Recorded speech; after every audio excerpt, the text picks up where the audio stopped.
everyone. Welcome. My name is Walter Chian Tom, and I'm the Legal Info Clinic Manager. So to start off with, we'd like to begin by acknowledging that Concordia University is located on unceded Indigenous land. The Kanakahaka Nation is recognized as the custodians of the lands and waters on which we gather today. The Jotekek Montreal is historically known as a gathering place for many First Nations. Today, it is home to a diverse population of Indigenous and other peoples. We respect the continued connections with the past, present, and future in our ongoing relationships with Indigenous and other peoples within the Montreal community. So, as you can see as well, today for our legal information clinic workshop, I'm also wearing an orange shirt. And the reason for the orange shirt is that 30th of September, which is today, also happens to be Orange Shirt Day. And Orange Shirt Day is essentially created in support of the Indian residential school experience and the horrible injustices that were done to the First Nations. So basically to bear witness and honor the healing journey of the survivors and their families of the Indian residential school experience. Therefore, throughout Canada, people of all communities are asked to wear an orange shirt. And the reason why I wore an orange shirt is that because when one of the former residential students was a child, she told of how at her first day at residential school, when her, when she had a shiny new orange shirt that was given to her by her Indigenous grandmother, how it was taken away from her when she was a 6-year-old girl, and how it symbolizes effectively the taking away of the Indigenous culture by, the mainstream Canadian society at that time. In any case, we'll be providing in our chat comments linkages to the Orange Shirt Day if you want more information. At this point, I would like to present to you my colleague, Nicole Leblanc of CSU Campaigns, to talk about as well other important activities that are coming up. Nicole? Hi, everyone. I just wanted to make a quick announcement before you get started with the workshop. My name is Nicole. I'm the campaigns coordinator at CSU. And I just wanted to let everyone know that this evening, starting at 6:30, we're going to be having a town hall community consultation around our annual campaign, which this year is in support of the Black Lives Matter movement and against police violence and systemic racism, particularly against Black and Indigenous people. So this town hall is open to every student. We want this to be a community-led campaign, so we really need input from the community and suggestions about where you would like to see this campaign go and what you would like to see happen as a result of it.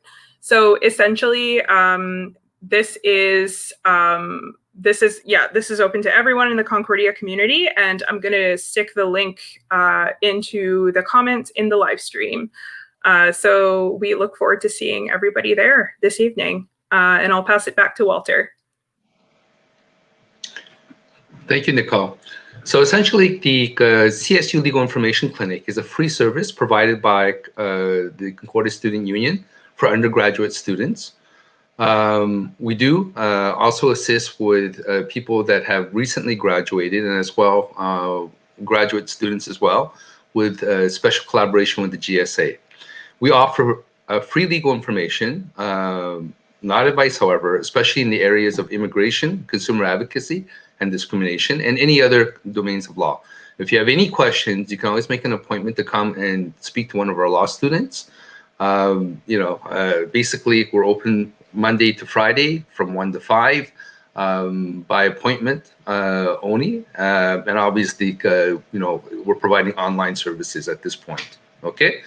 So one of our campaigns that we have as well is the Bike Rights campaign. Essentially, the Bike Rights campaign is a campaign. I'm not sure. Oops, sorry. Yeah, that's it. So essentially, we provide pamphlets to the people that explain what kind of infractions that they can get a ticket for by the police if they're riding a bike and they don't know their rights. So, so it's very important for people, anyone that's going to ride a bike, right, to at least know what their rights are, and then as well to know what their obligations, because some of the fines can be very hefty. They can be easily up to like $150 or more. It can even, if you have a driver's license, you can even lose points for some of these infractions. So once again, this is a campaign that we do every year. You can download the pamphlet onto your cell phone, so you have that information. And it also deals with questions of what if you get into an accident? What do you do? Okay, how should you react? So once again, it's not just a question of tickets and infractions. It's also a question of bike safety and what happens if you get into an accident. So also to incite people as well, we have a questionnaire that will be available on the CSU Facebook on the bike rights, essentially to encourage people to answer the questionnaire. The first 150 people that answer the questionnaire and respond to it will receive a special prize from the CSU. That special prize will be a anti-racism face mask that we'll be making available for respondents, right, to pick up at the designated spot downtown. So the questionnaire isn't difficult, and it's just a question of, once again, going to the Facebook and answering the questionnaire. And I guess the very last thing is that we have an event coming up on the 10th of October in order to, once again, talk about the question of anti-racism, in particular within the COVID-19 context, and not just anti-racism towards one community, but all communities, and particularly the challenges faced by communities, so-called immigrant communities, such as the Asian community or other communities of color. So without further ado, I'd like to present our guest speaker today, Mr. David Chalk. Maître Chalk is an experienced immigration lawyer and past president of the Quebec Association of Immigration Lawyers. He's a member of the Canadian Bar Association Immigration Section and has practiced exclusively in the areas of immigration law since 1991. Maître Chalk graduated from McGill University with honors in civil law, and as well he has a bachelor in common law from Osgoode Hall Law School.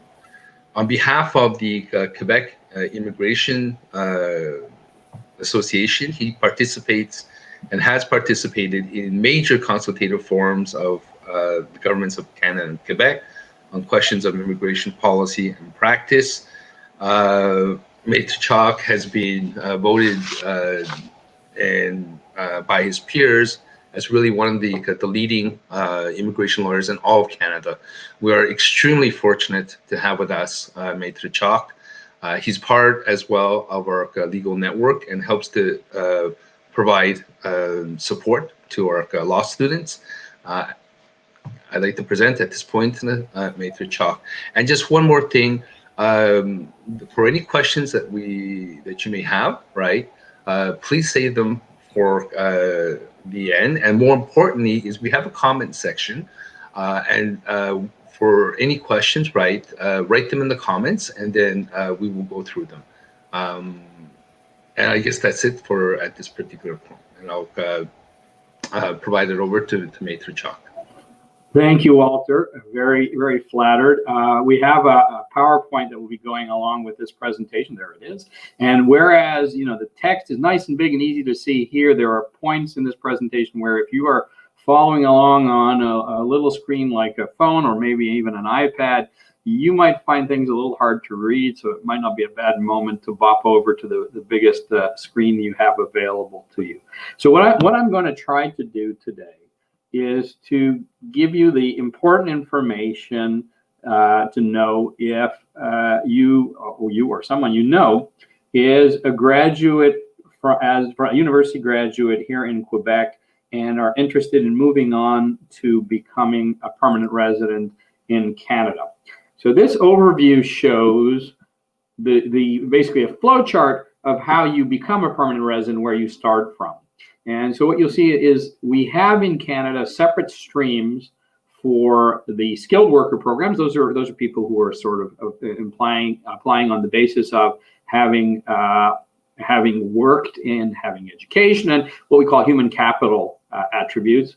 And then we have provincial nominees. Those are administrative agreements between the provinces and the federal government, which allow the provinces to propose individuals they think will be helpful to their provinces, to the federal government, so they can become permanent residents. And finally, the Quebec selection program, which exists in a slightly different way from the other programs. We'll talk about that in a little bit. And there's some business immigration, refugees, and family classes. But again, that's not part of what we'll be talking about today. But this sort of gives you the full picture. And you know, you should know that between all of these different programs, and there's a lot of them, we've been having something on the order of 350,000 new permanent residents coming into the country each year.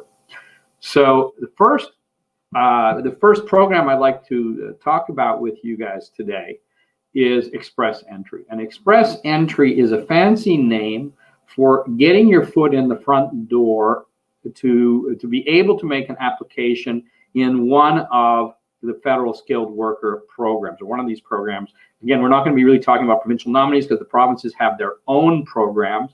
They like to change their programs often. COVID-19 has made things even more uncertain than before. And I just feel it's not worth going through a long list of programs and a lot of details for stuff that by the time you ever want to think about it, first of all, you will have forgotten. And second of all, may not be helpful to you at all. So we're really going to be focusing on federal skilled workers and Canadian experience class in this part of the presentation. So Express Entry is not really a very descriptive word, except that it tells you that we're talking about something that's express, that's fast, and that is correct. And the way it begins, the way you begin your voyage to permanent residence through Express Entry is through something called an expression of interest.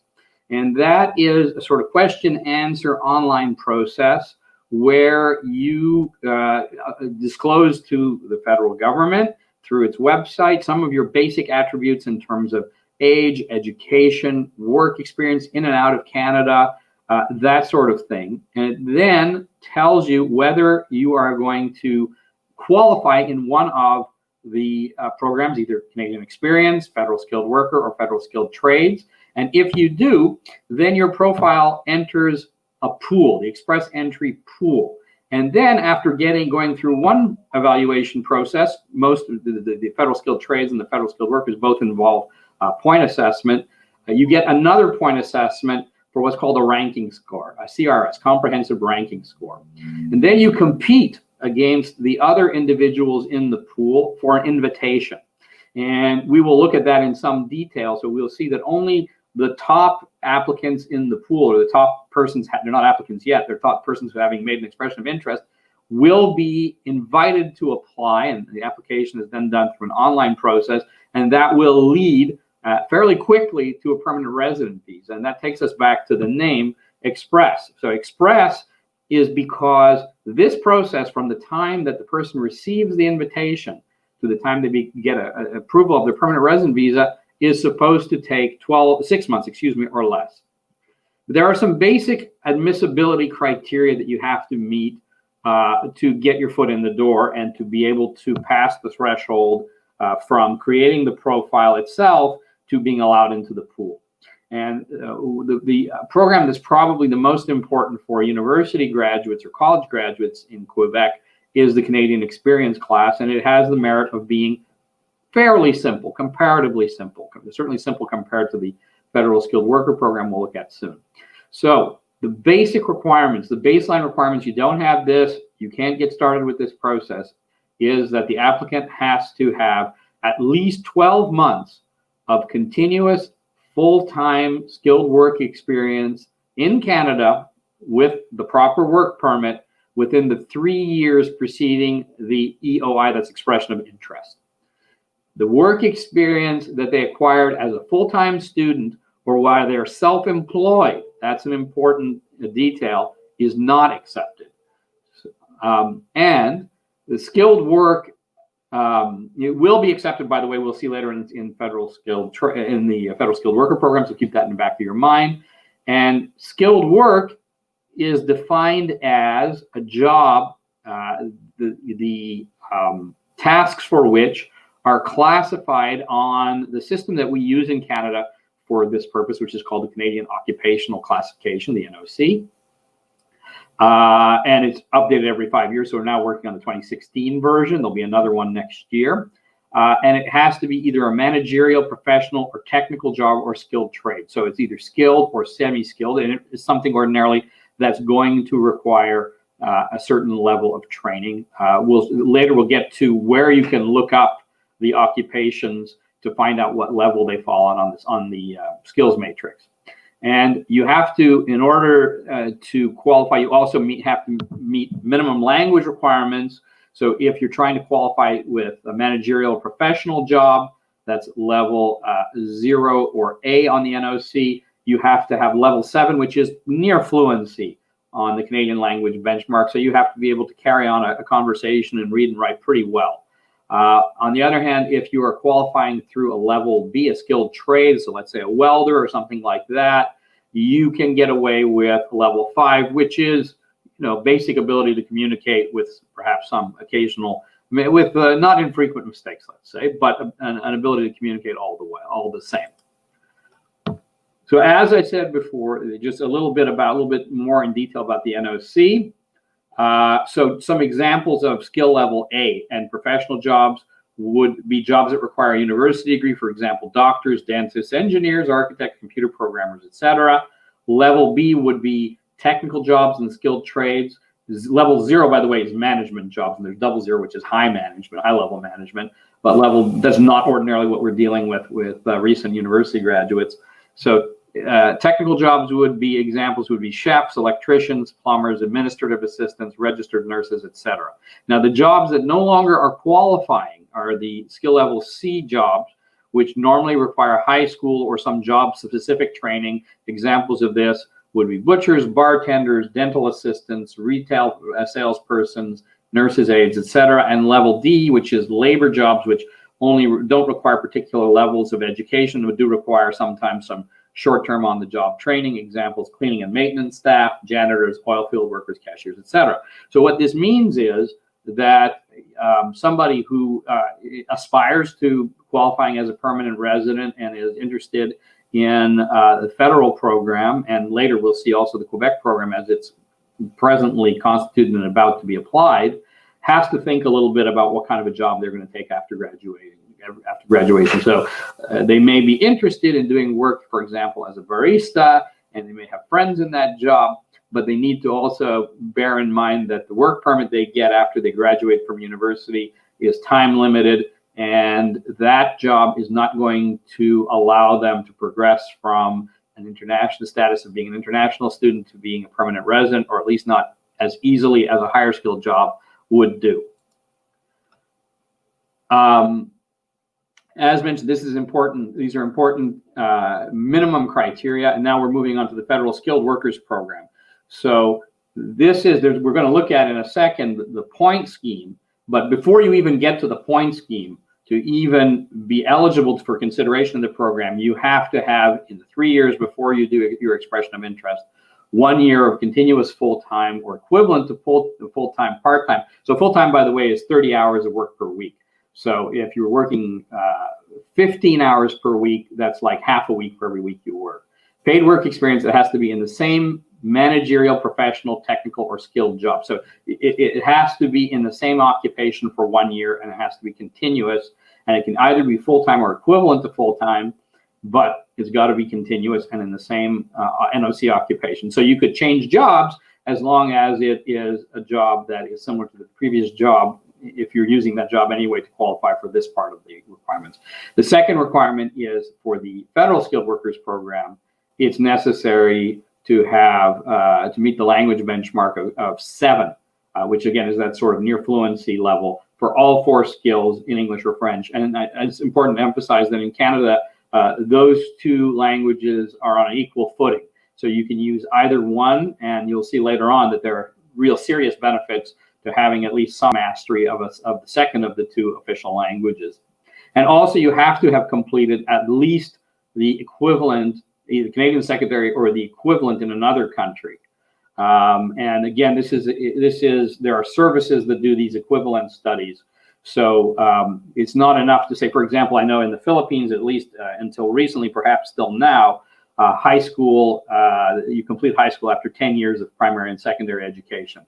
And in Quebec, which is the least demanding in terms of the number of years, you need 11 years of primary and secondary education. So it will be, so a Filipino high school graduate is going to need something more to have a Canadian, an education credential equivalent to high school in Canada.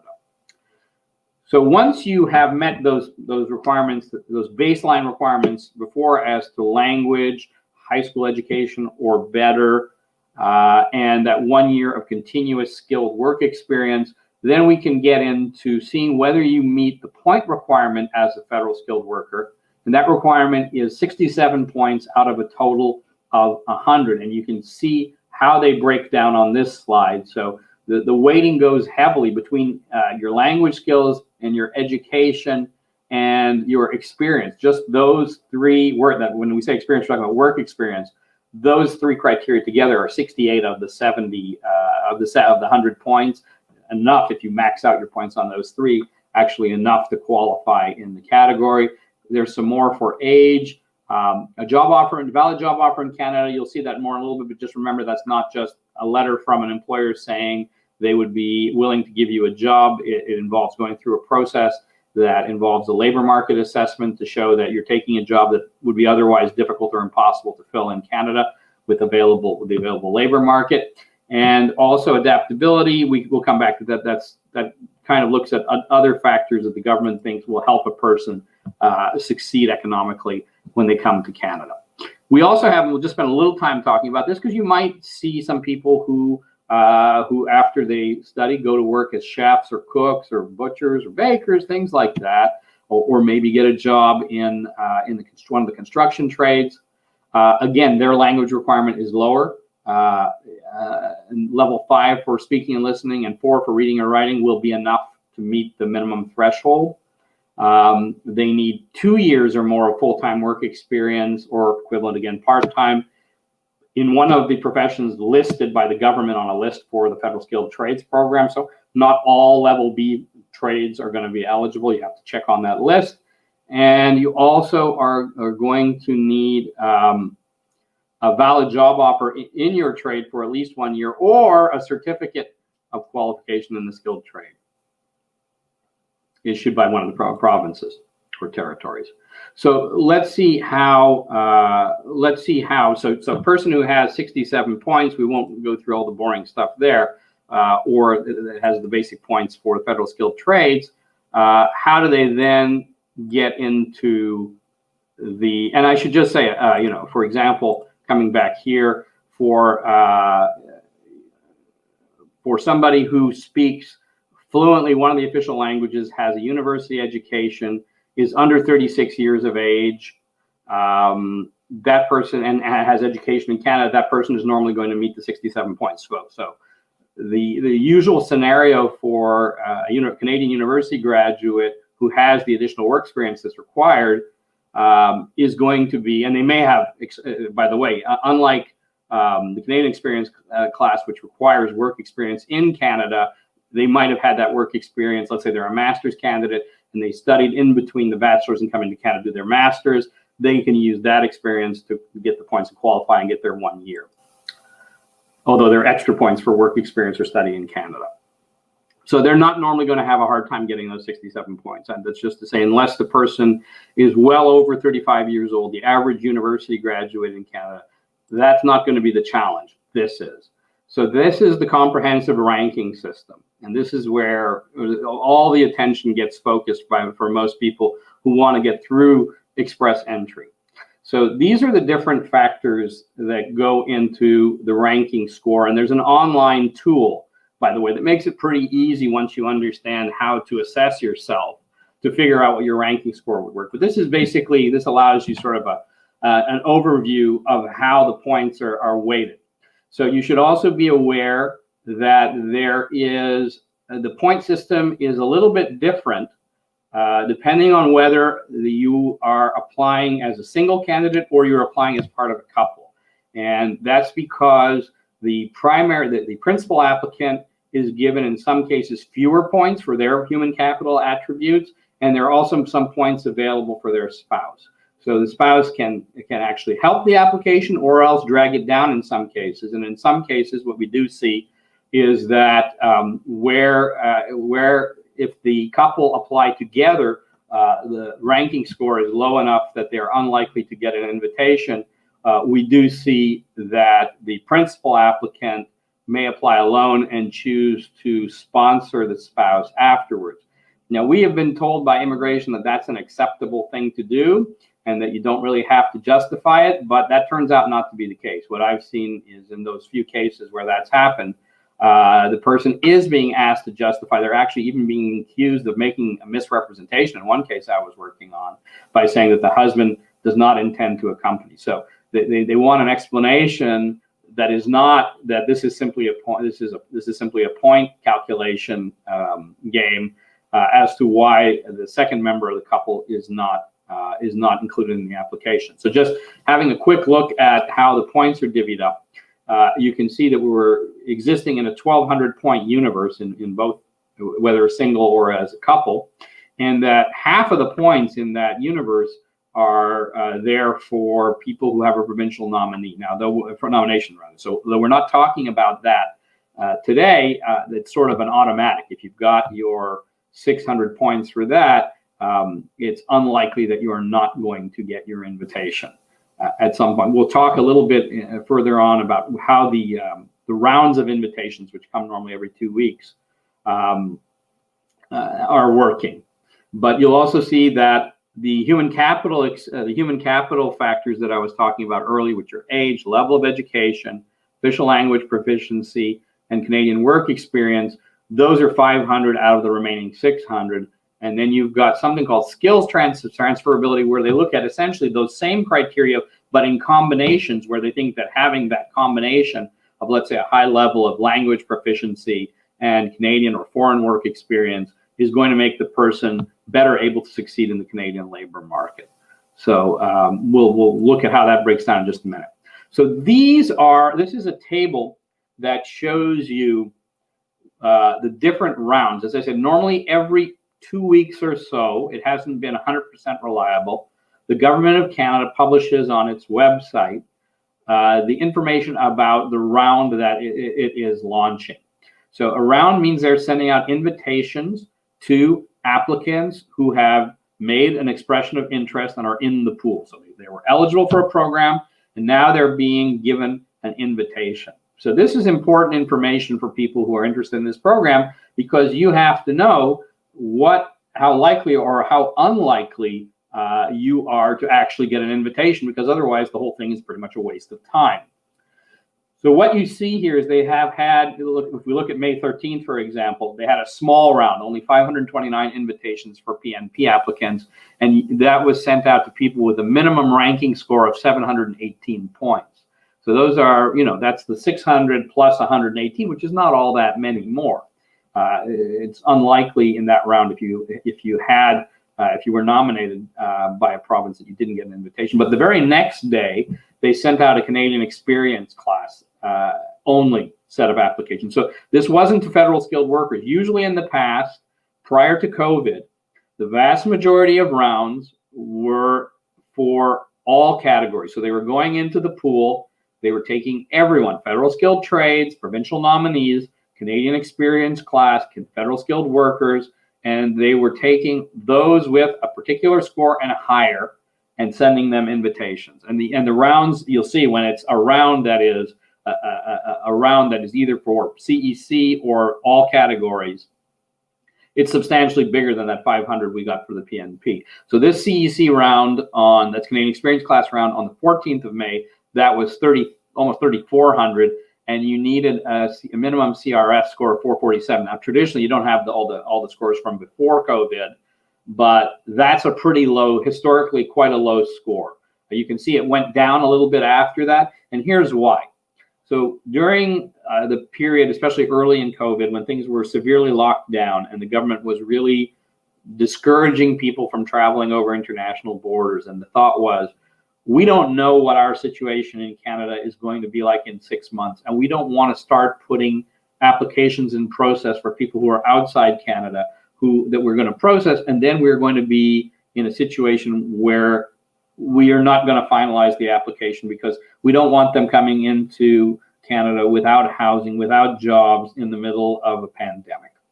So this was actually a boon for people who qualified in the CEC, because people who had CRS scores that ordinarily wouldn't have really been close to good enough to get an invitation are suddenly getting invitations. So the emphasis during COVID has been on CEC and PNP, as you see.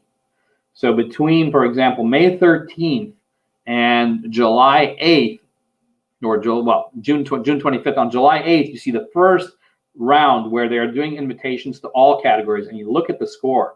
I mean, the CEC score on June 25th was 431. That's a really low score to get an invitation. And now, the week after, when we're opening it up to all categories, now you need 478.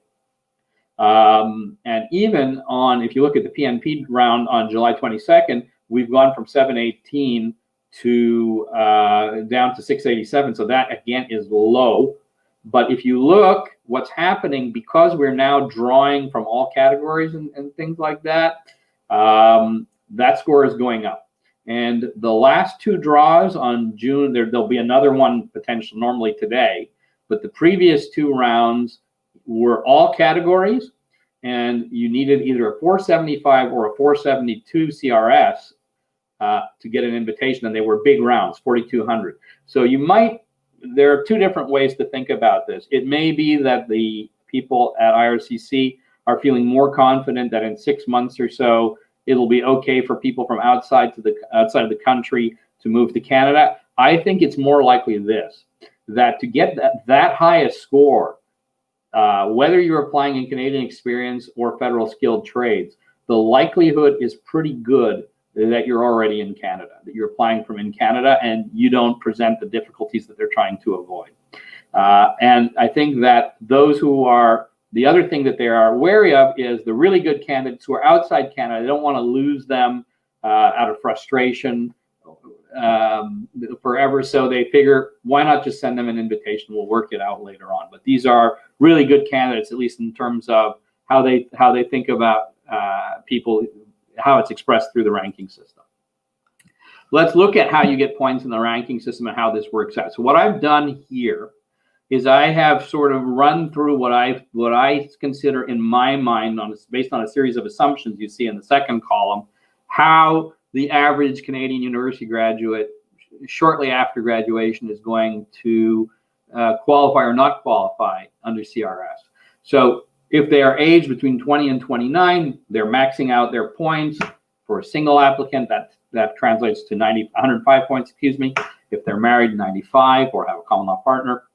For their level of education with a bachelor's degree, you can see they're getting 120 if single, 112 in a couple.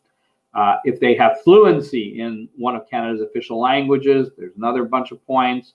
If they've worked for 1 year, 40 or 35. And let's say if their spouse also has a bachelor's degree and has ability to speak fluently in an official language, there's 5 more. So you can see at that point, when you have equivalent credentials on education in terms of fluency in an official language and a university credential, that the points are pretty close, whether you're single or married. There's not a huge difference. And then you'll see what I was talking about is some of those combinations. So for a person who has an adaptability scores, which can be important. So if you have fluency in an official language, and a bachelor's degree. There's 50 points. Whether these points, there's no difference whether you're single or married.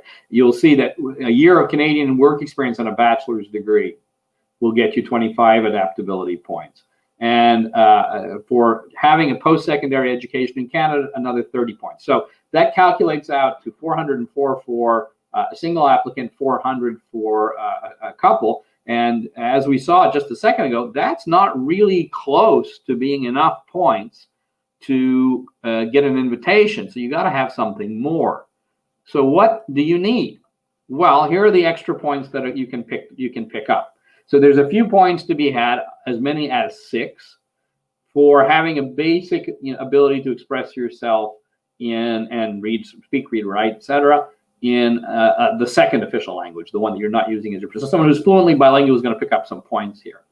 And there are more points to be had for more years of Canadian work experience, going as high as starting at either 13 or 11 and going as high as 40 or 35. So that is starting, if you're getting those points, that is starting to get you from your 404 or 400 up into a range where you are close to getting an invitation.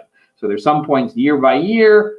They're not always evenly spaced intervals, but more Canadian work experience, and most people will graduate with a 3-year postgraduate work permit. So most people at least have the opportunity to pick up some of those points.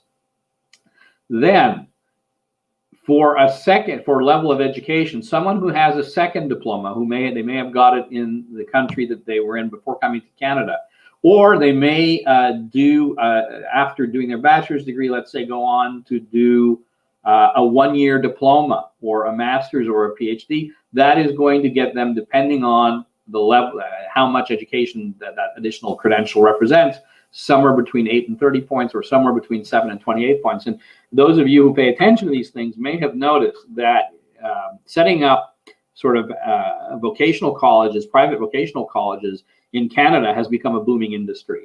The biggest beneficiary of this industry was, until COVID, Ontario, where there were huge numbers of overseas students coming to do these not so fancy vocational diplomas. And the reason what created this industry was these points, because they would put the person in a position for a relatively modest cost to pick up points for Canadian work, and then to have a 1-year postgraduate work permit and to pick up some points there. So for people who are tight on points and were really motivated to qualify in the federal skilled worker program, these were important points, and they were willing to make the time and money investment to do this. Again, combinations of language and education. There's 25 points for additional points for either going up from your bachelor's to a master's or getting that second credential. Yes, you can double dip on points. And if you have a combination of language ability and foreign work experience, so somebody who worked before coming to Canada and then worked after coming to Canada, again, 25 points for 1 to 2 years foreign work experience in a skilled position, or for 3 years, you max your points at 50. And there are also additional points, additional bonus points for having Canadian work experience and foreign work experience together. There are also 15 points for applicants who have a sibling who is a Canadian citizen or permanent resident and is living in Canada. Again, so if you've got some combination of 2 or 3 of these, you are generally looking at putting yourself into the running for a nomination. Also francophones, and we get francophones who study both at francophone institutions in Montreal, but also Anglo institutions. We get a decent number of francophone French mother speakers who come to study in English. They will pick up these 15 points, even if their English is not so great in that first level. If their English is pretty good, then there's 30 points. The last points, and these are lots of points, and they're important for some people, is for arranged employment. And again, that's not a letter from an employer promising a job. And again, this is an outside of Quebec application. So this is for a job that is not in Quebec. The person has to have the intention to go settle outside Quebec after they become a permanent resident. You cannot use a job offer in the province of Quebec in express entry. Not possible. You would need to go through the Quebec system, which we're about to come to. So arranged employment, the employer would have to show that They have done some sort of recruitment in most situations if the person's not already here and working for them, or if working for them and on an employer-specific work permit, which was normally going to mean they've gone through that labor market process already in the past, that they have. There's those 50 points for most jobs, A or B level jobs, but for management positions, there's 200. For high-level management, 00 positions, there's 200 points. Those are pretty rare, few and far between. So this is a lot to absorb, I know, but I hope I've given you at least the flavor, the idea of who potentially should be thinking about this. And I think a lot of people make the mistake, I make the minimum requirements to get considered as either a federal skilled worker or a Canadian experience class. I can make that application. That is something you have to check very carefully. You have to go on to check your ranking score and make sure that you are, I would say, probably at least in the 440 range. If COVID continues, if we continue doing general rounds, probably 460, maybe in the future you could get an invitation, but you'd feel much safer at 470 or even 475. And there's no guarantee you'll get that invitation. So these are some links that give details on the program. There's a tool which is easy to use. It's question and answers, interactive. You fill it in and it generates your score. You see how it plays out. You can play with different scenarios. You say, okay, the person has this education now. If we add this other thing, how does that affect the score? So that's, once you know where the points are to be had, that potentially tells you where to look. And there is also an online tool for the NOC that allows you to figure out, okay, for a particular job, you may not know what level it is, but this is where you can find out about that. So those websites should be helpful.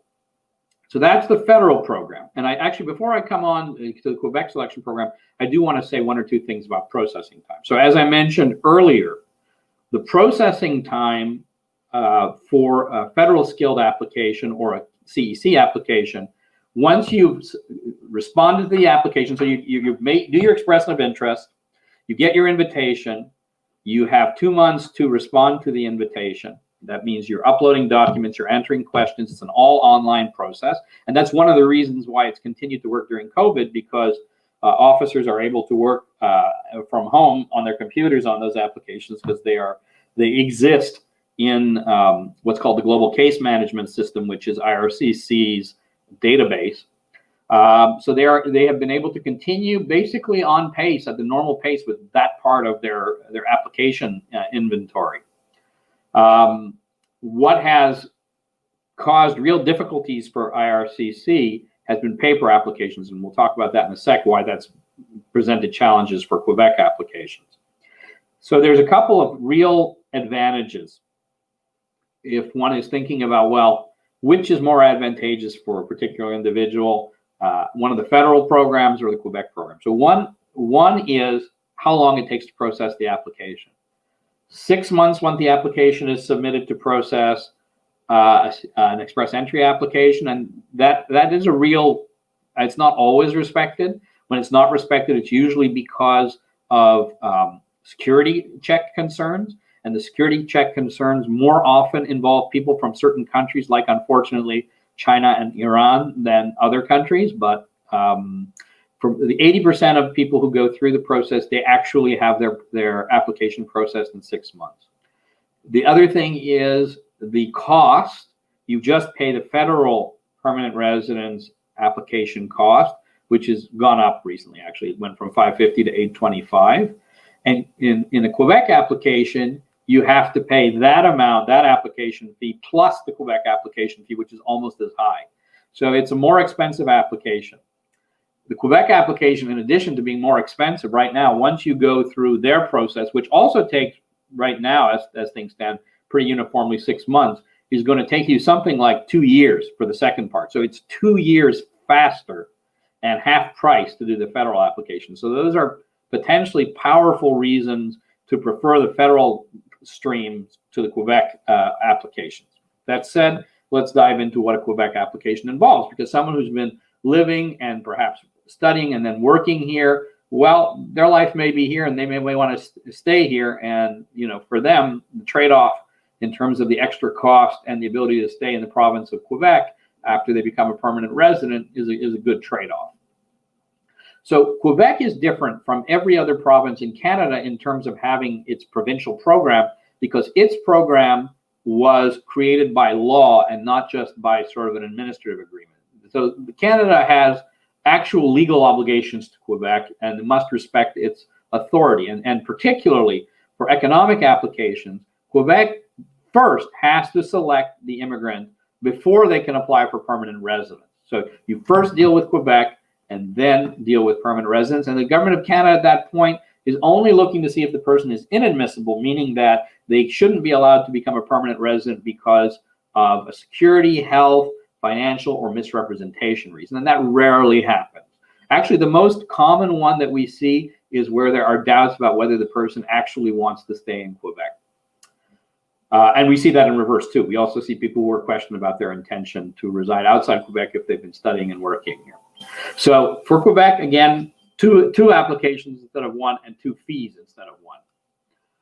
So this is the part of the organogram that belongs to Quebec, and one of the 2 components of the Quebec economic selections that are not business class is the Quebec Experience Program, or the Programme de l'Expérience Québécoise, and there are 2 parts to that program: international students and temporary workers, and we'll look at both.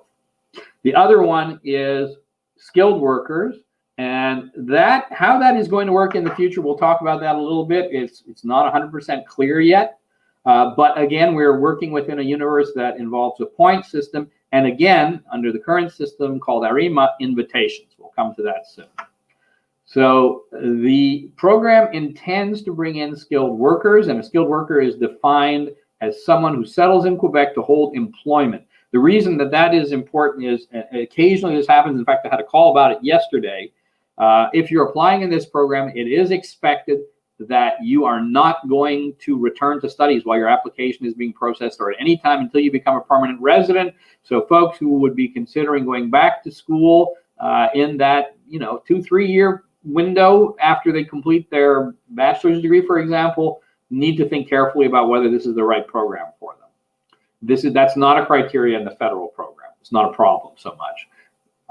And also you get your permanent residence much faster, so that window is much narrower. So again, we are dealing with a point system and an expression of interest system, like express entry into something that's called ARIMA, which is the new platform. And instead of 100 points in the selection criteria, there are 120. Training, again, education is important, age is important, experience less important. Language proficiency, we'll see that's particularly French, very important. Having stayed in Quebec and having family here, potentially some important points. And again, there are points for where the application is being made by a couple for the spouse. And there are, you'll see in just a minute, there are different point thresholds. There are more points required for a couple. The points are the same, the way they're allocated, but there are points for the spouse. And if you don't pick up a certain number of points for the spouse, you're actually worse off than applying alone. Quebec hasn't been particularly tough about couples not applying together in the same way the federal government has recently. So that's important to know. Also, points for children. With 2 children under 12, you get 8 points, which can be a huge deal. So again, we have a minimum for education. It's done on a basis of equivalence. There's the applicant to get in the door needs to have a minimum of the equivalent of a secondary education in Quebec. And you would also are getting points, and this is different from the federal government, for what's called the area of training. So that's the type of education you have. So the government looks at all the different kinds of trainings offered in the government of Quebec, looks at the labor market, and tries to identify which trainings are in high demand in the labor market and how high the demand is. So a kind of training that's in very high demand would bring an extra 12 points, which is huge for a lot of people in the scheme of things, and up to 4 points for the applicant's spouse. So this is an example of how those lists, which are available online, work. And one important thing to understand when you're looking at those lists, you'll see that everyone has Part 1, Part 2, foreign degrees and Quebec degrees. it is not uncommonly the case that there are more points available for a foreign degree for the same thing than for Quebec. Here we have underlined an example. So you'll see that on the left side, that's the list of points for of occupations for which, or excuse me, areas of training for which 12 points, which is the maximum, are available, or 4 for the spouse in accounting and a bachelor's in accounting or accounting science. And if it's the same degree is acquired outside of Quebec, there's only 9 points or 3 points available for it. You should know also that the simple fact that a person has an accounting degree from another country, let's say Switzerland, is not a guarantee that the equivalence is going to be to that same degree here. There is an equivalence process that the government of Quebec goes through. I think we talked about that a little later in the presentation, that you pay for, and that is the way you can be fairly sure that you are getting the points you think you're going to get. So important here. Here's the slide on that. So someone who is counting and needs some points for a foreign degree, though it's not a requirement, is well advised to go through the equivalence assessment with the government of Quebec, which is Ministère de l'Immigration, de la Francisation de l'Intégration, as we know it, MIFI. And there's the website right here on where you can find all the details on making that application. It's just a couple documents. It's usually the certified copy of the diploma and the transcript for the course of studies, and $121, and a couple months they will come back to you with the result of the evaluation. So for this program, you can only qualify for the skilled worker program. You can only qualify with, again, that skilled or semi-skilled work experience, and you start to get points instead of at 1 year, at 6 months work experience.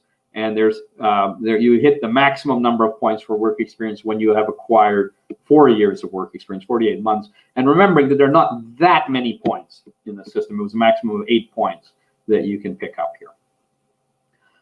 To get any points for any language, and I didn't mention this, by the way, but this is the case federally as well, you have to present the results of one of the standardized language tests that the federal or Quebec government recognizes. They're not identical. So you have to look at their list, which tests they accept. The result has to be not more than 2 years old. And for the principal applicant in Quebec, they are looking at ability in both French and English, and in addition to their ability to speak and understand, they're interested in how well they can read and write. But for their spouse, only oral skills are in play, and only skills in French. So there are 22 points for language, 16 available for French, and if you have fluency in English, there's only 6 points available for that. So for Anglophone students here, this is a little bit of a hurdle for some of them. And there are no points available at all in French for anything beneath an advanced intermediate level. So somebody who there are some points that are going to be picked up for somebody who studied here because they've been here. There's 5 points because they've been here as a student. Actually, those points are about to change, but that's okay. Most for university students that's trivial. I should have to update that little slide. And you can get these also points for having a close family member, and that's really a close member, a first degree relative, spouse, parent, grandparent, brother, sister, children, and grandchildren who lives in Quebec and is a permanent resident or a citizen. So there's a few points there, and that can be helpful to someone who's on the edge. For the spouse, we're looking at many but not all of the same characteristics.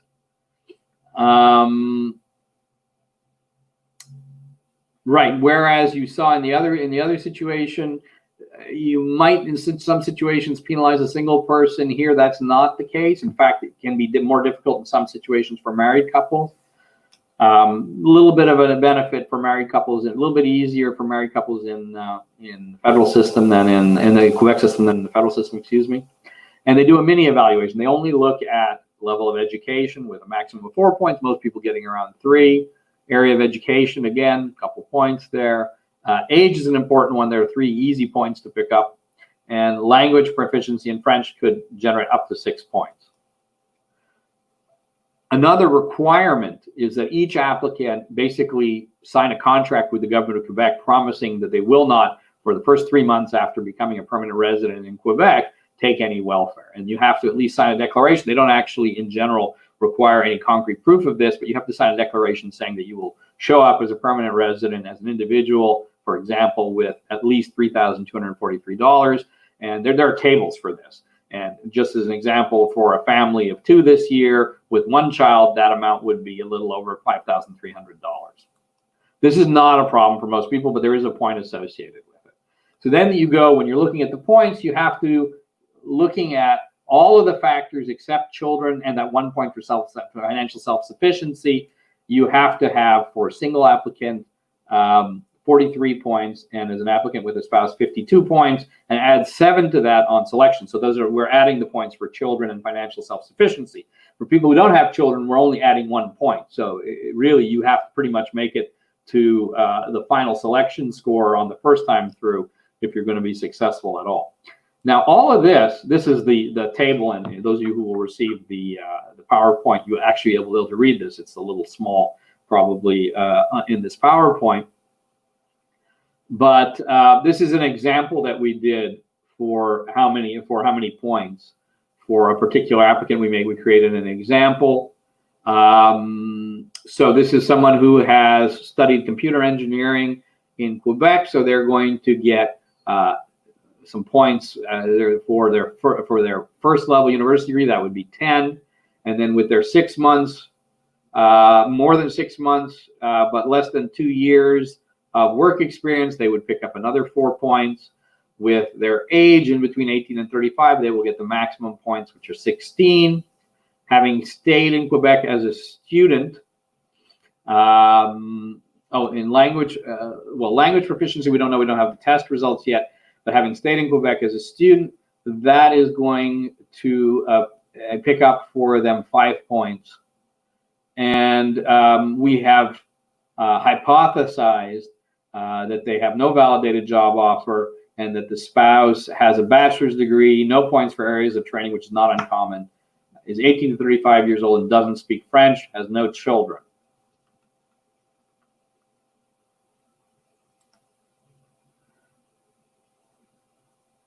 So, calculating that out, because there are these 10 points for the 12 points, for area of training plus 10 points for education, we're racking up a big 22 points just on education, 4 points for experience, maximum points 16. So we've already got 22, 26, 36, 42 points, and we haven't even gotten beyond the third criteria. So for language proficiency, this is somebody who is, let's say, good in English, but not quite fluent. We're assuming 4 points for English, and nothing for French.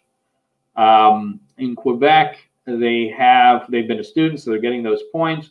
So as a single applicant, as a couple, they're getting the 51 points. They need 43 to pass at the preliminary selection stage. They're picking up 1 point only after that because no children, and they now have 52 points, and the requirement is 50, so they are okay. Now, as a single applicant, the same applicant with a spouse is coming up 1 point short. Why? Because if you look at the points for the spouse, you're only getting 6 points, and the point requirement, the point total has gone up 7 points. He was just making it before, now falling a point short. So it can make a difference. So let's talk a little about ARIMA. We know a little bit more about it than we did not so long ago. So it begins like express entry with an expression of interest. And you have to be careful that you give them correct information, and this applies to express entry as well, because otherwise you may get an invitation and then not be able to accept it because you didn't really deserve it, you didn't really qualify. And after that, you've got 60 days to submit your application. Again, it's an online process which involves you uploading a lot of documents, answering questions, language tests for some of the documents, certified copies of diplomas and transcripts, evidence of your former employment, including evidence of salary paid. Actually, the government of Quebec is very demanding about those documents and very picky about what form those documents arrive in.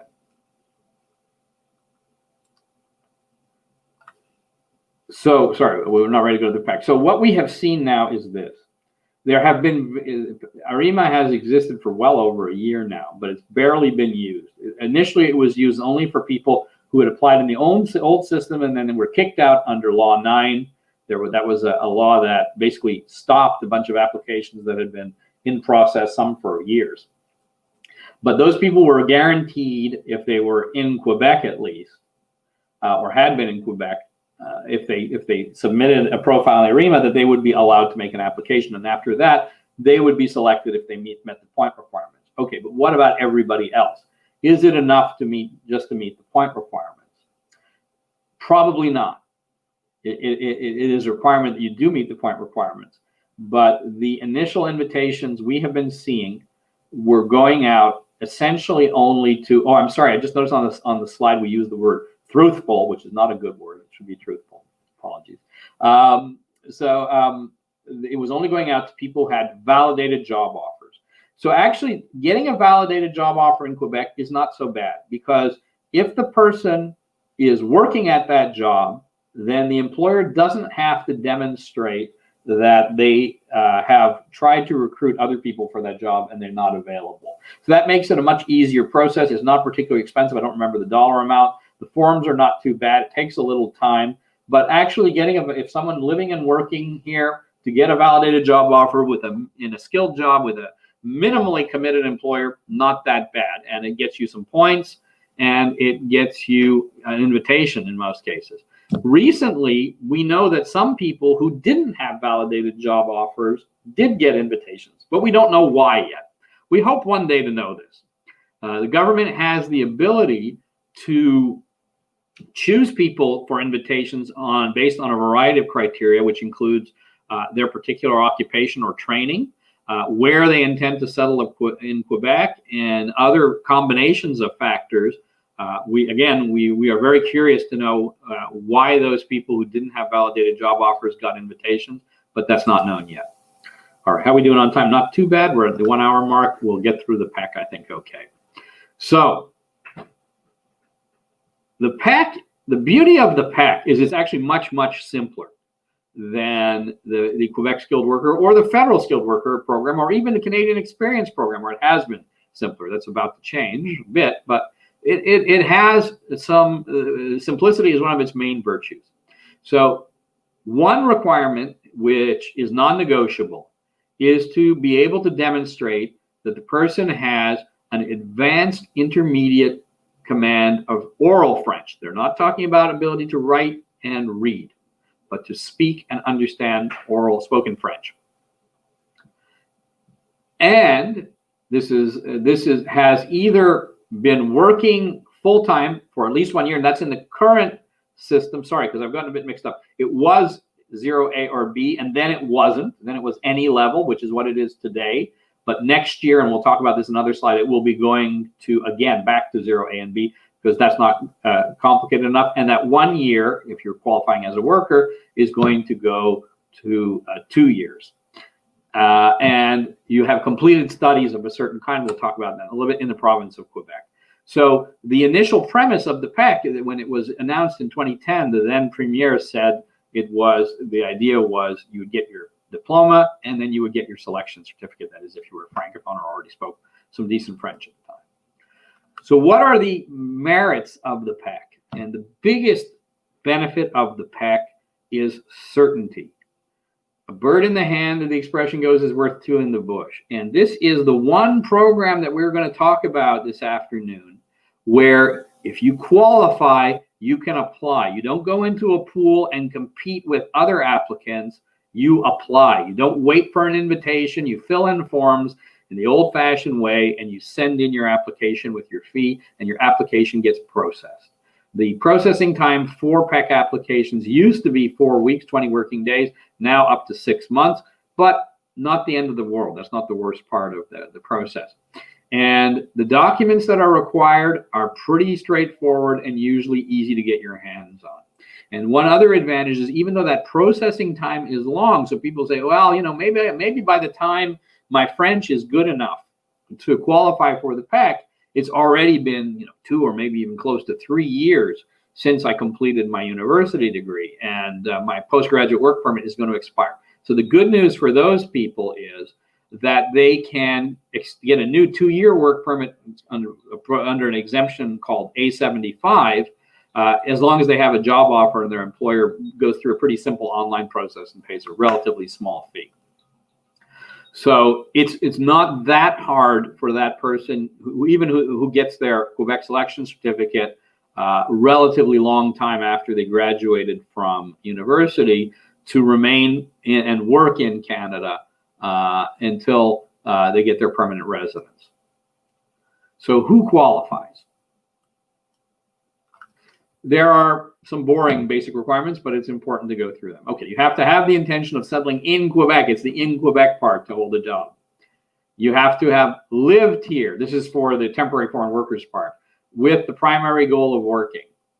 And actually, sorry, this is an old slide that needs to be updated. It says accompanying spouses cannot apply under the PEQ. I'm going to change that. That was changed in August 2018. They can now. And have respected the conditions of their stay. And they were here with a work permit, is either with either closed work permit or on one of the international exchange programs like Working Holiday Young Professionals or the co-op. And this is now the new requirement. That's why it's underlined. The new requirement, which will be starting for applications for applicants whose work permits started next year. They will have to have occupied a full-time skilled or semi-skilled job for at least 24 months and 36 months prior to their application. So currently that requirement is only 12 months of work experience within 24. It's going to 24 out of 36, and it's doubling, but the period in which you can qualify is not doubling. It's only going up by 50%. Again, the job that you have worked at in Quebec, and you have to be working at the time of your application, so you can't sort of complete your work experience and then take time off to improve your French, and while you're not working, apply for the PEQ. You have to be in a full-time job in a skilled or semi-skilled position at the time you apply. You have to demonstrate advanced intermediate knowledge of oral French. We'll come in a little while to how you could do that. And you have to sign that undertaking that you will not ask the government of Quebec for any welfare for at least 3 months. And you have to be at least 18 years old. So then there's the student. There's a skilled worker part. There's the temporary foreign worker part. Now there's the student part. So there's a couple things that can trip you up.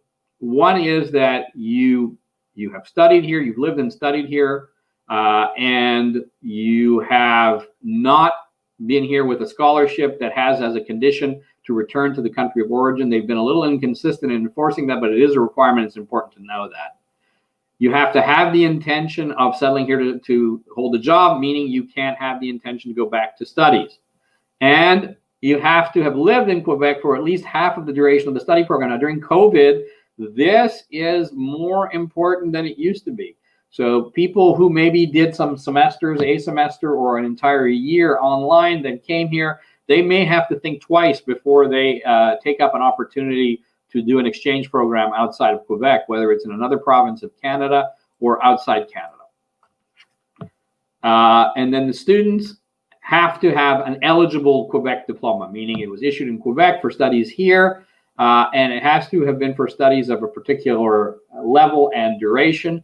So it could be a bachelor's degree or a master's or a PhD. It has to have been obtained within the 3 years prior to filing the application. It could also be a secondary vocational diploma that requires 1,800 hours or more of continuous training. Or it could be a college diploma studies in a technical program. That would be a 3-year CEGEP program.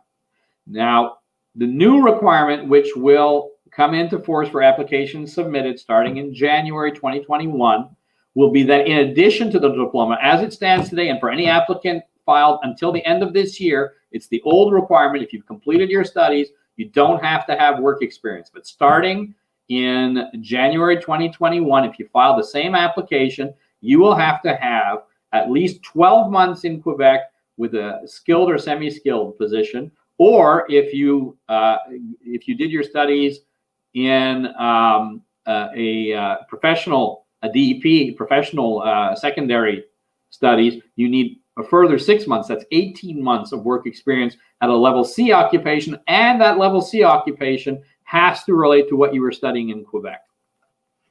So some big changes coming up January 1st, just to resume them, and this will apply. The working ones will only apply for people who got new work permits in 2021. The student ones will be for applications. So someone who has a study permit but is not going to finish their studies in 2020 is going to be stuck with the new rules, and is going to be looking at that requirement to get that at least 12 months of work experience.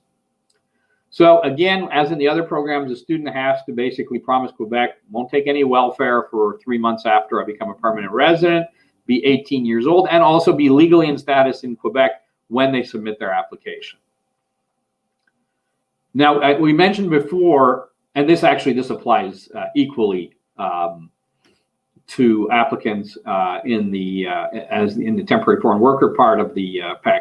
There are different ways that you can demonstrate you meet the French requirement for Quebec.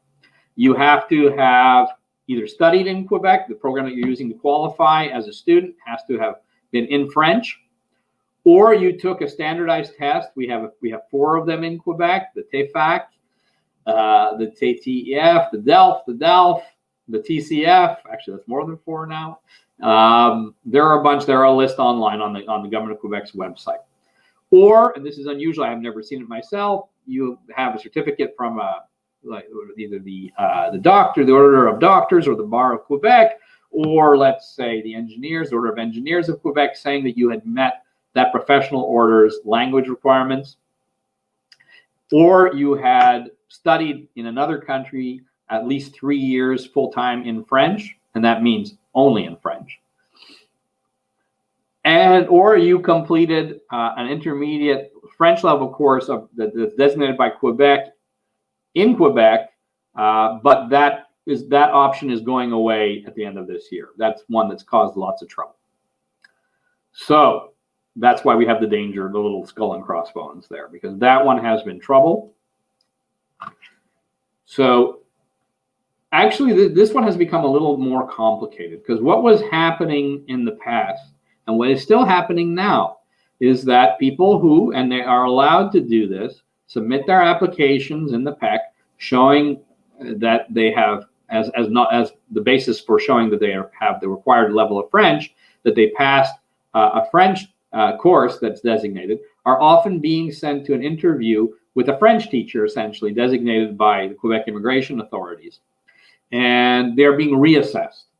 And if they are assessed at level 7 or higher, I've only been to one of these interviews recently, but that was the case with my client, and she got her CSQ. If your level is 5 or 6, which is 1 or 2 below the required level, you're refused and you lose your money.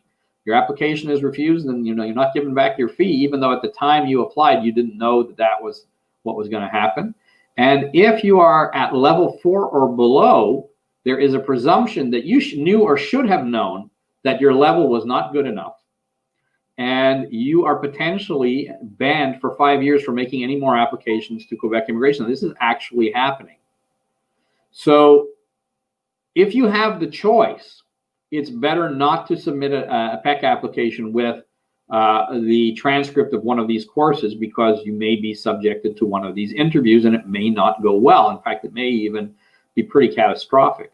On the other hand, the reason why we have to think about this a little more deeply right now is that there are some people who may not have the opportunity to get a French test result before the end of the year that will be at the required level, but have passed the course, and they have the choice between risking the French interview or submitting themselves to the new requirement for at least 12 months of work experience. So that may or may not be a bad thing in their mind, but that's the choice that presents itself to them. Now, you might have heard, you might have seen in the newspapers and things that a couple of years ago, we went through a bunch of individuals, and I was involved with some of them, went to court to argue that Quebec immigration didn't have the right under the law to hold these French interviews and to base the assessment of French ability on those interviews. And we were successful. We went all the way to the Court of Appeal, and the Court of Appeal said we were absolutely right. But what has happened is that in August 2018, the wording of the regulation was changed a little. And in my opinion, at least, it's no longer as clear that the MIFI doesn't have the right to conduct those interviews as it was under the old wording of the regulation. So I would not feel confident that if my result didn't turn out as I hoped at an interview, that I would be able to go to court and get the MIFI to back off from that position. The people who actually were in the original litigation ended up all getting CSQs. A lot of other people who didn't join litigation wish they did right now. So, okay, I've already been through all that. We can move ahead. So another thing you need to know is if you sort of go down the road of submitting the test result and you're called to an interview, you can't, if you're worried at that point, you say, oh, I was one of the people selected for an interview. Now that I know that, I no longer want to, and I no longer want to go to that interview. I'm afraid it might go badly. It's too late. You're I think a lobster in the boiling water. So let's look quick at some examples of relevant situations and see what comes out. So if we asked, I guess we're not in it, this was originally set up for a classroom, but I'll do the questions and answers myself. So Anna is graduating from a 1,400-hour secondary school diploma. Can she apply for the PEQ? And the answer here is no, she can't, because she would require at least an 1,800-hour credential. Now, there are some situations where you can combine a 1,400-hour credential and say a 500-hour credential that are related. That happens and still qualify. So, but with only that credential, no, you wouldn't qualify for the PEQ. Here's another question we discussed earlier. Bertrand is about to graduate with a bachelor's degree and would like to do a master's degree next. He wants to apply for a CSQ. And once he wants to apply for a new CAQ and study permit so that he can complete his program before he becomes a permanent resident. Can he do that?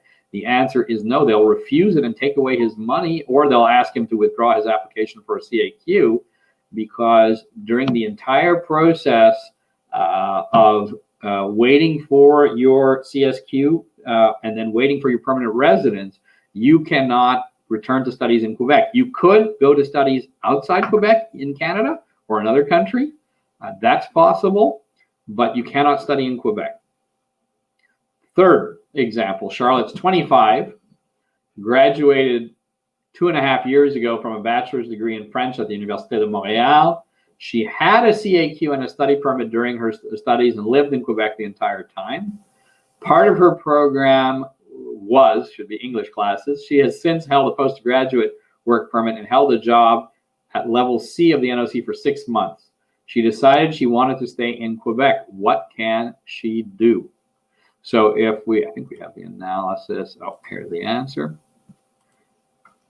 So she can apply under the PEQ as a foreign student because she's not in, even though she doesn't have the work experience, at least this year she can. She speaks French, and it's less than 36 months since she completed her studies. Just coming on to the final part. Once again, here is a list of some useful tools if you're looking for information about the Quebec programs. So there are some old guides. These are old guides. They're no longer up to date, but they are helpful in some situations. If you're trying to do that point calculation, the grid that we showed earlier in the presentation is available online. Government of Quebec puts out list of areas of training. Actually, one thing I want to mention about areas of training. Areas of training can be a little bit dangerous if those points are what stands between you and success. So let's say you have 12 points now for computer science, and you submit you respond to your application, and while you're doing you're invited, and while you are doing your application, but before you've applied, Government of Quebec changes the points because they do revise them in theory every year. They haven't taken advantage of that possibility every year, but they have the right to change them every year. So if while your application is still under process, your points are lowered, you are subject to the lower points that's been litigated unsuccessfully. So it's very unfair. I totally agree, but their view is that this is about labor market assessments, and if the labor market changes before your application is done, you have a problem. if you need those points, and the points are lowered too much. And that could happen because pretty sure that in 2020, when 2021, when they look at the labor market, it's going to look a lot different than it did in 2020 when we in Quebec were at historically low levels of unemployment. And now we are far from that situation today. So I think that's it. Yes, that takes us to the end of our presentation and leaves us with some time for questions. So Walter, have you got, who's in charge of the questions today? Should I be looking at the chat? Oh, okay. And Ugrid has, and Ugrid as well has also provided us a Google Doc, I believe, that has some of these questions. Now, at the very worst, if we don't have time to go through all the questions, you can always come to the Legal Information Clinic, and we can help you in going through some of these questions, particularly because Maître Chalk, once again, does provide support to our law students in our research. So I just moved the doc to a bigger display so I can read it. Okay. So you want to read it? Should I read it? How are we going to do this? Oh, well, why don't you just read it? It'll be easier. All right. So the scenario 1, I am a master's degree student in civil engineering at Concordia, taking my last class in fall 2020. If all goes well, this person will complete their program at the end of December 2020 and get my degree to completion letter in the middle of January 2021. Ooh, that's rough. Maybe someone might want to talk to Concordia about whether they can do that. After that, I can apply. I plan to apply for postgraduate work permit and seek a chance to reapply for the PEQ. Realize my plan. I learned French from last year. Okay, that's helpful. Now I'm taking the level 6 French course, so that's one level below the level required. However, as you know, the new changes to the PEQ will take effect January 31st. That's what we were talking about before. I want to know for my situation, my graduation can occur. Okay, so can it occur before December 31st, 2020? That's something we're going to know more about, I think, as we get closer to the end of the year. There was a lot of controversy about what the province is doing to the students. And the reason for that is that both the then Immigration Minister of Quebec, Simon Barrette, and the Premier of Quebec said publicly in the National Assembly in front of the government, they promised that there would be acquired rights, a grandfathering clause for both temporary workers and students. And they kept the promise for the temporary workers. People who are working here in 2019 and in 2020 are going to be able to apply under the rules that were in effect at that time. It's only people, starting after that will be coming in knowing that they're subject to the new rules.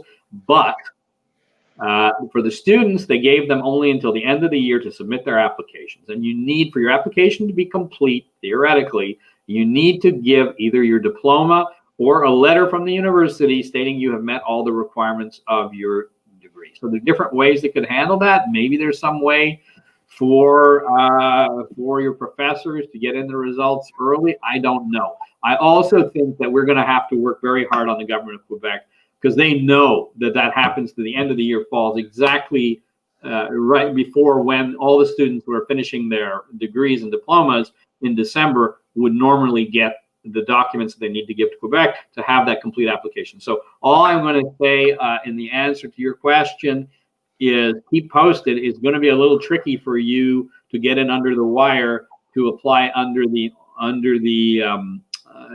old rules, but it's worth. Your other question is, whether you should take the French test in November 2020. Well, yes, because even if you take it, it would have to be early November 2020, because after you take it, it ordinarily takes a little bit of time to get the results. And if you don't pass the first time, you're not going to get a second kick at the can. So if I were you, as soon as I was ready for those French tests, I would take them. They're good for 2 years.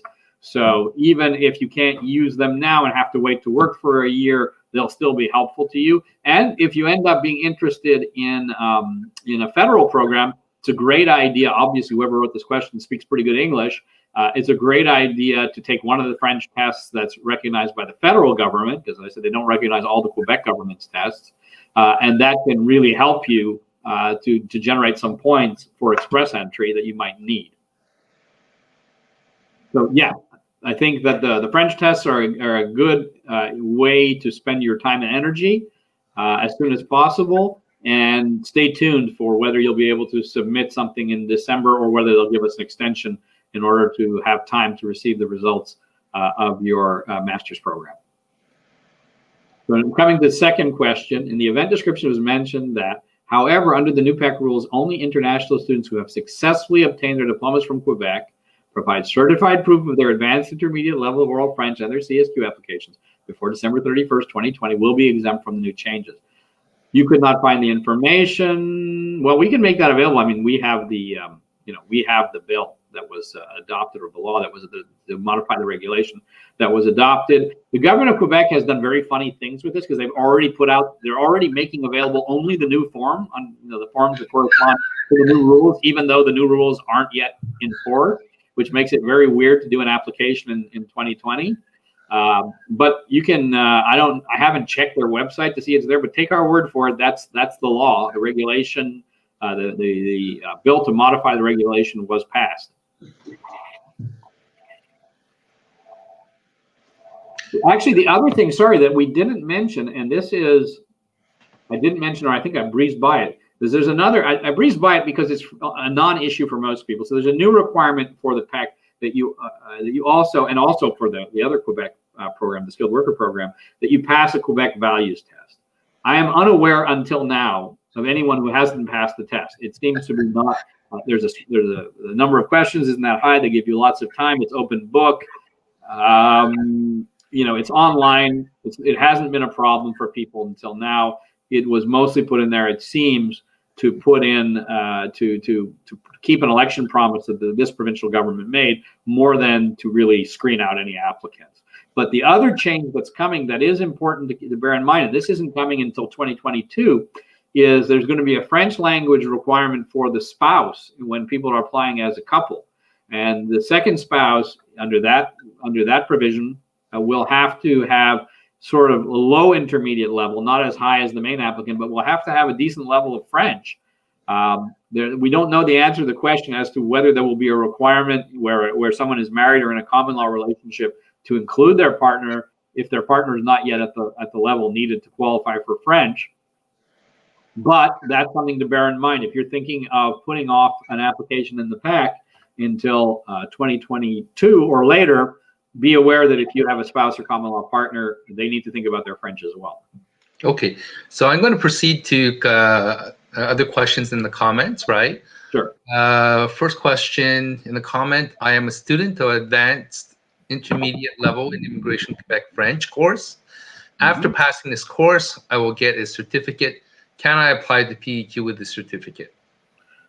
You can this year if it's one of the ones that's designated, but with the risks we mentioned, there's a pretty serious risk that you could be called in for a French test. And if it goes really badly, not only would your application be refused, but you might lose the opportunity to apply for another Quebec selection certificate for 5 years. Now, I want to point out that would prevent you from applying for a Quebec selection certificate. It would have no effect on your ability to apply federally in express entry.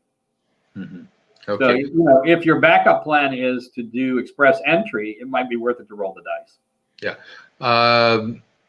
People have been asking for access to the presentation. This presentation will be recorded in any case, and that will be available upon the CSU Facebook afterwards. Are you talking about the video or the video? Okay. I think maybe Maurice is asking about the PowerPoint. No, just the video. Okay, I have one more semester to be graduated, a master's degree. If I try to get my French mark during my postgrad work permit, do you suggest I apply for PEQ or express entry? Which one is easier for me? So, okay, so one more semester, I'm assuming, is in 2021 for the purpose of this discussion. So if your French is okay, well, you would need that 1 year of skilled work experience as well before you could apply for Zane. So which one is easier depends on you. To be honest with you, if you've got the ranking, score and you're qualified otherwise, you have to remembering, right? that to qualify under Canadian Experience class, you also need at least 1 year of work experience. And that work experience, as I think I said before, could be in Quebec. It has to be your intention to leave Quebec when you become a permanent resident, but you can qualify with Canadian work experience that took place in Quebec. Certainly, express entry is faster and cheaper.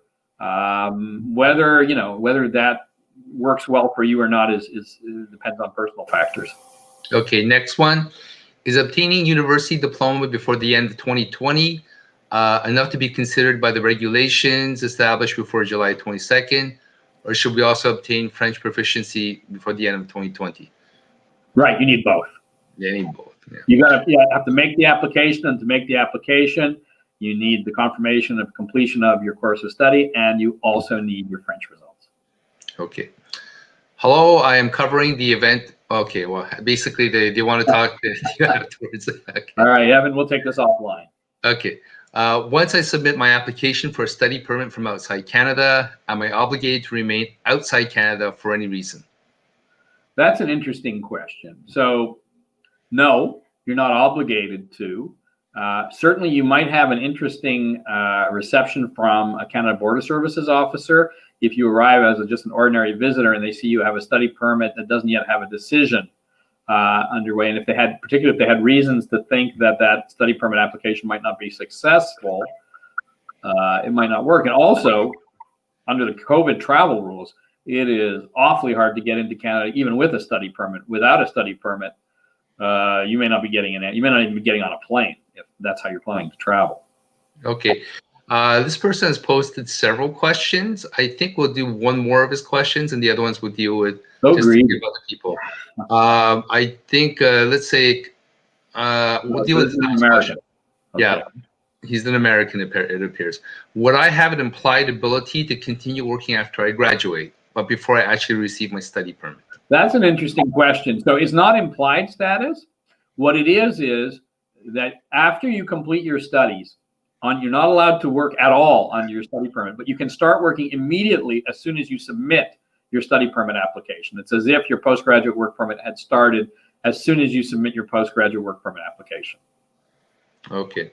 And it doesn't have to do with your CEQ validity. So in other words, let's say, right, and it's possible to apply for a postgraduate work permit while outside of Canada, but that won't get you normally the right to work. Okay. I've never dealt with that situation. I'm not 100% sure. Yeah. Next, with a master's degree, high fluency in English, age under 36, okay. And being an instructor at a college, as you said, I can have the chance to get at least 67 points for skilled worker. How can I know if my job is in the list or not? So if we're talking about, all right. So if we're talking about I don't know, the 67 points sounds federal. The federal government doesn't have a job list, but they do have lists. They do have a matrix of skills. So if you're a teacher, yeah, I can tell you that I'm 100% sure that your job is considered a skilled position, level A, and that work experience, if it's not work experience that's required for your studies, would be eligible to qualify you for Canadian experience. Okay, can you stay in the province of Quebec if you just go through the federal program? That's not quite clear, the question. Yeah, so I think maybe the better question is, how long can you stay in Quebec? And that's the answer to that is a little bit complicated, but here's what normally happens. First of all, you can certainly start the process while you're still in Quebec. You can certainly start express entry. But and you can also include with your application, because there are places you can sort of upload wherever you want in express entry to explain things. And you could give the federal government an explanation. Well, I'm here now, and I've got, for example, I have a lease that comes up 30th of June, like everybody else in Quebec. And after that, here's my plan. I'm going to move to Vancouver, and I've got a lease over there, and I have a job offer that I'm going to be starting shortly after that. And that probably is going to work fine. Ideally, what we do see happening when they have a Quebec residential address and when the person's been studying and working here is they may send what's called a procedural fairness letter. So we don't actually believe you're going to leave the province. Now, if you want to make your life easy, that's your invitation to leave Quebec. And by the time you answered the 30 days or whatever to answer that procedural fairness letter, you will have a fairly easy time of it if you can show, here's the bill for moving my my furniture to Ottawa. here's my new lease for my new apartment in Ottawa, and here are all the jobs I've been applying for in Ottawa. Hope to get one soon, but this is where I'm living now. That's probably going to work out well. The next best answer is what we were talking about before is, well, for X, Y, and Z, I can't leave right now, but here's what's holding me back, and here is the detail and the evidence of my plan to move in a few months. Now, the law actually says that the plan to move can be as long as 2, maybe even 3 years after becoming a permanent resident, and there's a federal court case called Dhaliwal that stands for that proposition. But most of my clients don't want to be the ones to give the visa officer an immigration law course. Yeah. Okay. Can anyone apply for express entry even if the person applies for PEQ? Okay. So it is not, there is no prohibition against making both applications, but it complicates both of them because the Quebec application requires an intention to live in Quebec, and the federal application requires an intention to live outside Quebec. So it can be a very difficult act to explain how you can simultaneously have both applications. So not impossible, but not really a recommended practice. Okay. A question of clarification. I should be clear. I mean, you can always discontinue one. So let's say I applied for the PEQ, and then after that I got an invitation, and then after that I write to the government of Quebec and say, I got this invitation, I'm no longer interested in Quebec, please cancel my application. That's not a particularly complicated situation. Okay. So question of clarification. The main applicant for PEQ should show proficiency in French for all 4 skills. I thought only oral proficiency is. Sorry, then you were right the first time. For the PEQ, you only need oral French, that's listening and speaking. For the regular Quebec Skilled Worker Program, it's all 4. Mm-hmm. Okay. In any case, they can always go back to the presentation, which is available in the video. Right. Can I apply to the PEQ and intend to reside in Quebec, even though my current postgrad job is remote for a company based in Toronto, but licensed to work in every province, including Quebec? Hi, Fumi. Absolutely, you can do that. I mean, you may at some point be asked questions, prove that. Wait, sorry. No, not when you apply. Sorry, I take it back. You have to be working in Quebec at the time you apply. Okay. So federally it would work, but it doesn't work in reverse. Okay. I will complete my study on December 23rd, 2020, but get a degree completion letter in January 2021. My graduation time can accord with the exemption condition from the new changes before. That's what we talked about. This is a $64 question today, and unfortunately we don't know the answer, but we hope, before the end of the year, certainly to have something from the MIFI, and we hope that they're going to relax that requirement to allow people who are graduating, who are finishing their exams in December, time to get their results and apply. Yeah. What if I have finished my studies in 2020 but still learning French? Well, then you haven't applied in 2020, and theoretically you are subject, when you do apply to the 2021 rules and the requirement that you have work experience. For the PEQ program, does the work experience need to be full-time? If not, does it have to be after graduation? After graduation, yes, generally. Yes. And full-time, yes. Now, as I said, under the 2020 rules, one nice thing is, if you're using that, it can be any work experience. You can be working as a cashier, you can be working as a barista, whatever, that will qualify you. That will not be the case. That experience will be out the window in terms of its usefulness for the PEQ in 2021. Okay. Can a spouse with an open work permit and work in Quebec apply for the federal skills program? And how would we prove intention to leave Quebec? Spouse can. Intention to leave Quebec, I think we've gone through that. Like I said, you can show a plan, you can show a lease, you can show job applications outside Quebec. There are many different ways to do it. You can, as I say, if you've already moved, you can show that I've changed my mobile phone number. I now have the local area code for where I'm going to live. I've opened a bank account where I'm going to live. There are many different ways you can do it. I've gotten the healthcare card for the province where I'm now living. There's 1,000,001 ways you can do it. It's not like a point system where it's enough when you've gotten to a particular place. The more the merrier, and it's impossible to say in advance what a particular officer is going to find to be enough. Okay. For PEQ work experience, does co-op work experience count?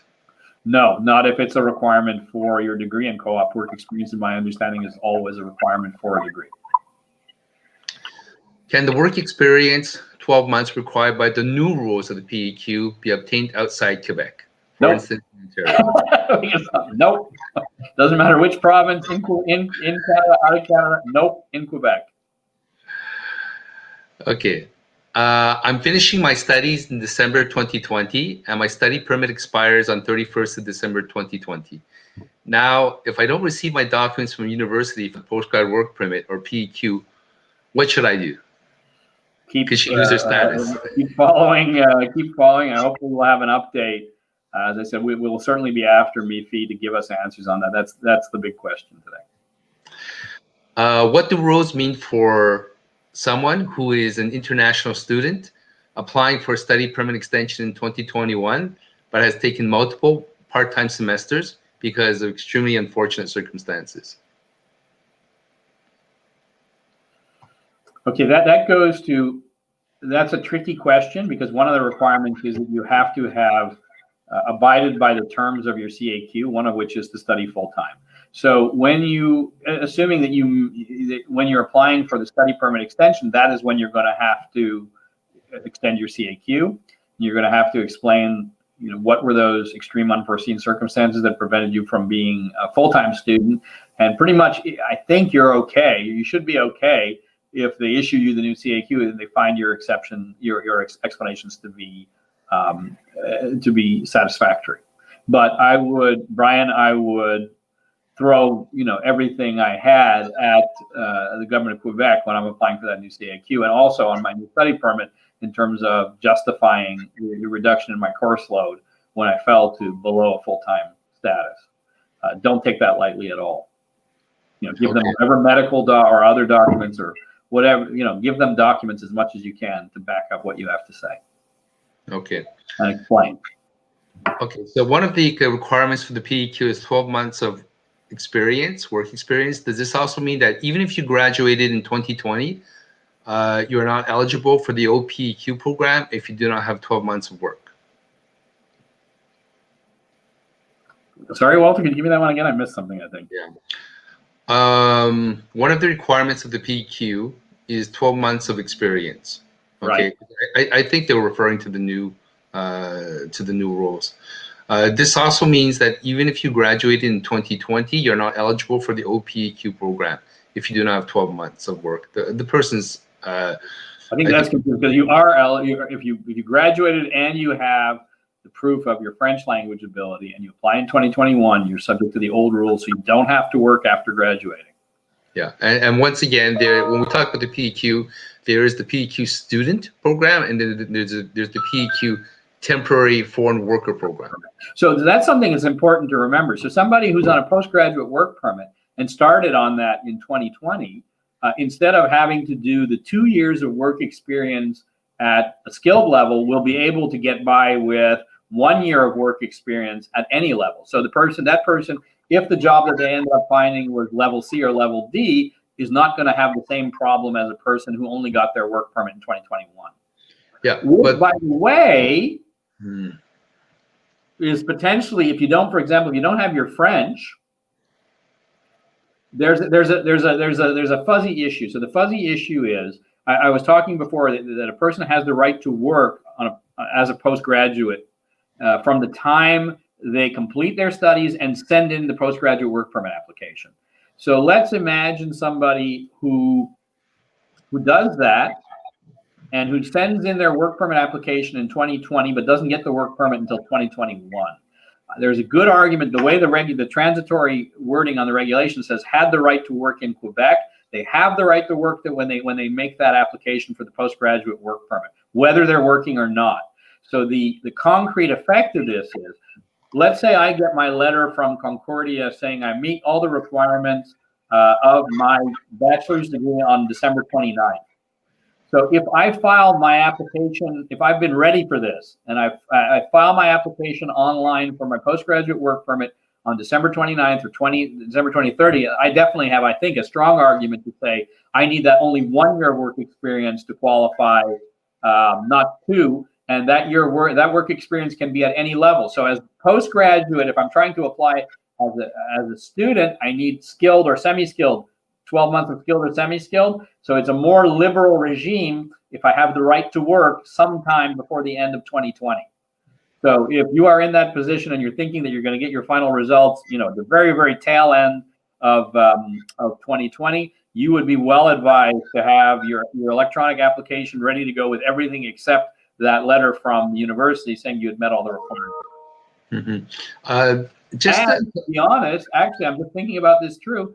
Under COVID rules, the government has said that I'm just thinking about this now, that you can add documents that you don't have for whatever reason related to COVID after you submit the original application. I don't know if you could say this is because COVID, but you might be able to get away with submitting, your letter from Concordia 2-3 weeks later because they won't have looked at your application yet. I don't know. You might be able to get away with that. Yeah. Also, for clarification, right? We know that the PEQ rules for students was extended until December 31st. Were these rules also extended for the PEQ temporary foreign workers until December 31st? Right. They extend their grandfathered. So anyone who is here working in 2020 is grandfathered under the old rules. Okay. So 1 year of work experience and French, and the work experience can be any work experience in Quebec, and you have to be working in Quebec at the date you make the application. So unfortunately, where you have some difficulties now is where people lose their jobs as you're waiting for your French test, you're laid off. You may be able to. I've had some clients who have gotten a little bit of slack there. You may be able to plead, COVID, but it's complicated. Yeah. Do gaps in undergrad affect education requirements? For example, like a 1-year gap during your undergrad? No. Okay. For express entry, can I show a job offer for a company based in Montreal but has a branch in Toronto? As long as the place of work is in Toronto, that's okay. But I don't know. In express entry, you're not, unless you're doing a validated job offer, or an offer not validated in the federal thing, it's arranged employment. You don't normally have to show a job offer, but you can as evidence of your intent. It's not uncommon that someone will say, well, I'm working for this national company and I've been working for their office in Montreal, but they are, once I've got my permanent residence, they are interested to transfer me to their office in Vancouver. So I'll be going to Vancouver, when I get my permanent residence. Yeah, that's probably a pretty strong piece of evidence of your intent to leave the province. Okay, so at this particular point, right, we've gone through pretty much a good part of the questions, right? And in any case, we invite the people that are attending to come contact us at the CSU Legal Information Clinic. Once again, for those people that are undergrads, there's no problem. For those people that are not undergrads, then contact us anyways, and we'll see if there's a way that we can assist you. For those people that are graduates, we're working with the GSA in order to get a fee levy so that you can have access. And for alumni, once again, contact us. We'll see what we can do. We thank you very, very much, Maître Chalk, for your insight and for your time. Once again, there are several events that are coming up. There's the Black Lives Matter Town Hall that's coming up tonight. Please go to the website of CSU Facebook and take a look at the bike rights campaign, as well as to answer the questionnaire. You can win yourself one of 150 anti-racism face masks. And as well, finally, once again, we also have our anti-racism event, which we'll be publicizing very shortly for the 10th of October. And don't forget, today, if you haven't gotten on the bandwagon, it is Orange T-shirt Day in commemoration of the experiences of the Indian residential school survivors. So thank you very much. And once again, feel free to contact us if you have any questions. Thank you.